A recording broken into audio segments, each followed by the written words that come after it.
night. All right, let's go to Wednesday night action. Toledo, Bowling Green. Toledo 10-point road favorites, 51 the total in this game. I like the Bowling Green side, plus 10. I mean, I'm always going to make a case for a home underdog, especially one of this size getting double digits. And Bowling Green, we know they've cooled. Remember early in the year, they were one of the few undefeated ATS teams in the first month of the year. Obviously, their ATS record has cooled off a little bit, but still 7-2 against the Bowling Green Falcons for the entire year.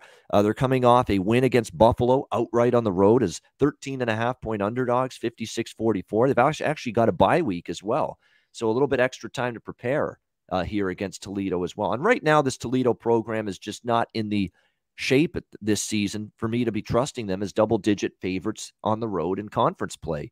You know, we've seen this team struggle this year. You know, they've had a couple good results. The Ball State win on the road was good. And they beat Western Michigan very impressively, 34-15. But again, we talked about how Western's been up and down. And then they can't follow it up last week. Tons of mistakes, turnovers were an issue, and they lose 52-49 to Eastern Michigan last week in that game. The quarterback changed to this is another team that's changed quarterbacks. Carter Bradley was benched because he was just not a very effective pocket passer. DeQuan Finn has taken over, and he really hasn't played that badly, but the defense has played badly for the most part this year for Toledo. And when you look at the two teams, we know Bowling Green is not necessarily an explosive offense, although they got 56 against Buffalo, which was shocking because Bowling Green's not known for being a great offense this year. But one thing you cannot deny is on the defensive side of the football, you know, this year, Toledo's been solid, but they've been kind of trending down at times. And Bowling Green, not bad at all on the defensive side of the football, especially when you consider that, you know, they had to play Minnesota, Tennessee, some pretty good teams early in the year. So right now, this is just not a team I'm ready to lay doubles with on the road. Simple as that. And Jason Candle's hot seat is getting warmer right now. There's some rumblings that his job security is far from safe after this season, with definitely what's been a clear step backward here for Toledo this year. So if I'm betting this one, it's Bowling Green plus the 10 for me. What do you think here, Conor Mac?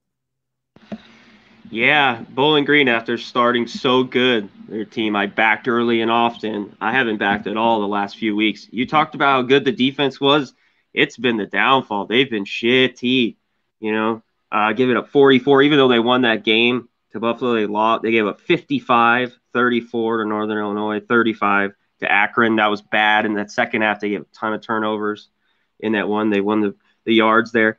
I lean Bowling Green. This is a strange team. You know, are they going to come up and play good defense? Is this just going to get into a shootout? Because this total sure looks low for me. You know, I take the over because I think that Bowling Green defense of early on is not around right now. Is nowhere to be found. And Toledo just hasn't been good as a favorite laying this on the road. So yeah, I lean the points and I lean over here in this MAC game. Yeah, there's no doubt. They started out the season, Bowling Green, terrific on defense. And you're right, It's been a lot tougher sledding the last 4 games here, we've seen 35 to Akron in a loss, which is staggering. Although we just did note Gibson's been an upgrade for them at quarterback. Northern Illinois puts 34 on the board. Eastern Michigan, 55. Even though they beat Buffalo, they still gave up 44 points. What about that Minnesota game? That seems like a long time ago. It does. You know, there's a lot of these games. There's really not many on the MAC card that I'm really in love with the under with this week. They all seem like they might go over the total. Maybe Buffalo, Miami could be your under because I don't know if Buffalo's going to be able to run the football. And when they can't, they don't usually score as many points. But a lot of these other games, Ohio, Eastern Michigan, Akron, Western Michigan, and this one, hard not to make a case for the over in them.